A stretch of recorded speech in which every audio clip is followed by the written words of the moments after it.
Hello everyone, welcome to my YouTube channel. If you are new to my channel and loves cooking, you are in the right place. Please consider subscribe to my channel and click the bell icon.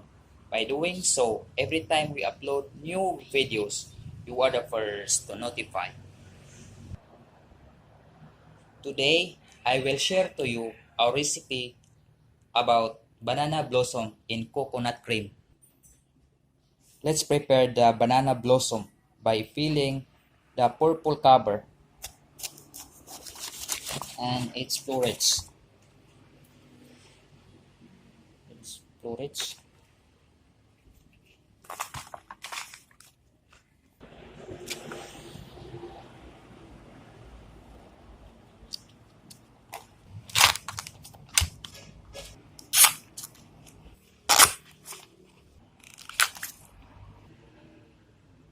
Cut the banana heart into halves.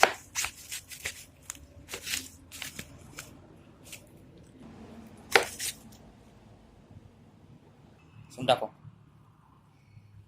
Put the banana heart in the casserole. Add water.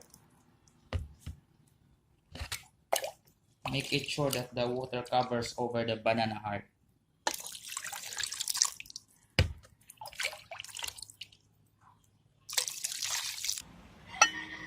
Bring to boil for about 25 minutes. When the banana heart is tender, remove it from the casserole.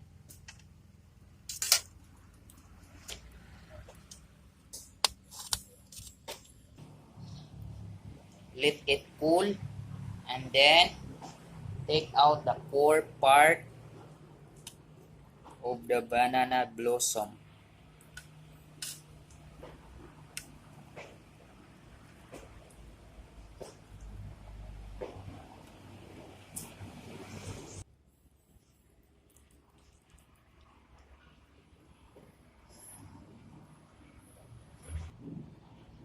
Cut into halves. Then slice.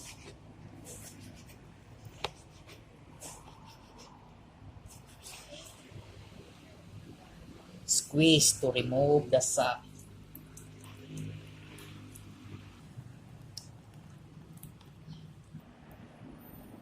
Our ingredients are banana blossom, coconut milk,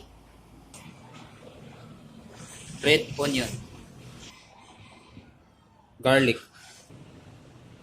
ginger, vinegar, cooking oil, salt,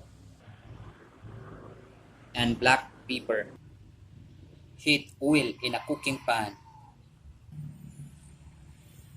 Saute the garlic, the onion, and the ginger.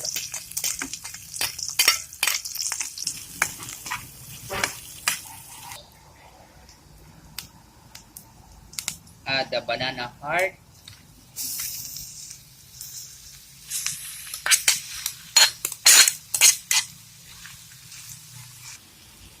And coconut milk.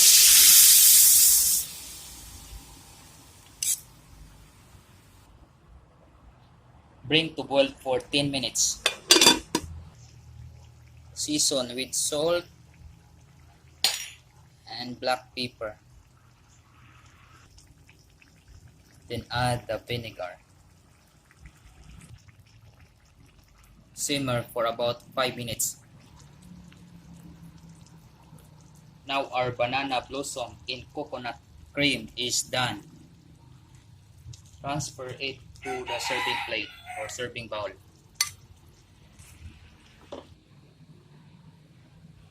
If you like more videos about cooking, please subscribe to my channel and click the bell icon, and don't forget to select all. By doing so, every time we upload new videos, you're the first to notify. Thank you for watching. See you on my next videos. Have a nice day.